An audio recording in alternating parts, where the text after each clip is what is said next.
This audio reading is from the book John Ploughman's Pictures by Charles Spurgeon. Our selected reading is Chapter 8. Don't cut off your nose to spite your face. Anger is a short madness. The less we do when we go mad, the better for everybody, and the less we go mad, the better for ourselves. He is far gone who hurts himself to wreak his vengeance on others.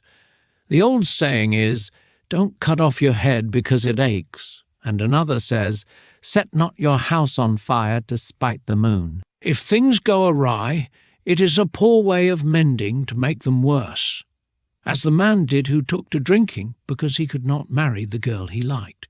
He must be a fool who cuts off his nose to spite his face, and yet this is what Dick did when he had vexed his old master, and because he was chid must needs give up his place, throw himself out of work, and starve his wife and family.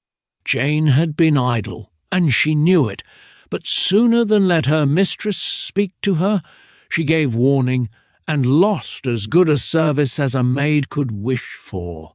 Old Griggs was wrong, and could not deny it, and yet because the parson's sermon fitted him rather close, he took the sulks and vowed he would never hear the good man again. It was his own loss, but he wouldn't listen to reason, but was as wilful as a pig. Do nothing when you are out of temper, and then you will have less to undo. Let a hasty man's passion be a warning to you. If he scalds you, take heed that you do not let your own pot boil over. Many a man has given himself a box on the ear in his blind rage, and ended his own life out of spite. He who cannot curb his temper carries gunpowder in his bosom, and he is neither safe for himself nor his neighbours. When passion comes in at the door, what little sense there is indoors flies out at the window. By and by a hasty man cools and comes to himself, like McGibbon's gruel when he put it out of the window, but if his nose is off in the meantime, who is to put it on again? He will only be sorry once, and that will be all the rest of his life. Anger does a man more hurt than that which made him angry. It opens his mouth and shuts his eyes and fires his heart and drowns his sense and makes his wisdom folly.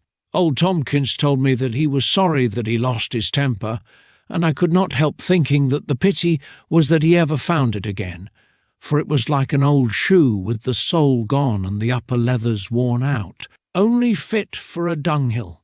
A hot-tempered man would be all the better for a new heart and a right spirit.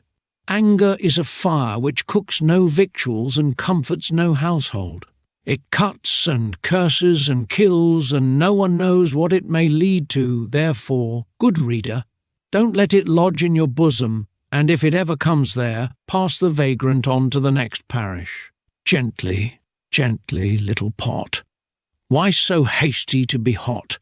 Over you will surely boil, and I know not what you'll spoil. The old gent in our picture has a fine nose of his own, and though he will be a fool to cut it off, he would be wise to cut off the supplies which have made it such a size. That glass and jug on the table are the paint pots that he colours his nose with, and everybody knows, whether he knows it or knows it not, that his nose is the outward and visible sign of a good deal of inward and spirituous drink, and the sooner he drops his drops the better. So here we will cut off not our nose, but the present subject. This concludes Chapter 8. Thank you for listening.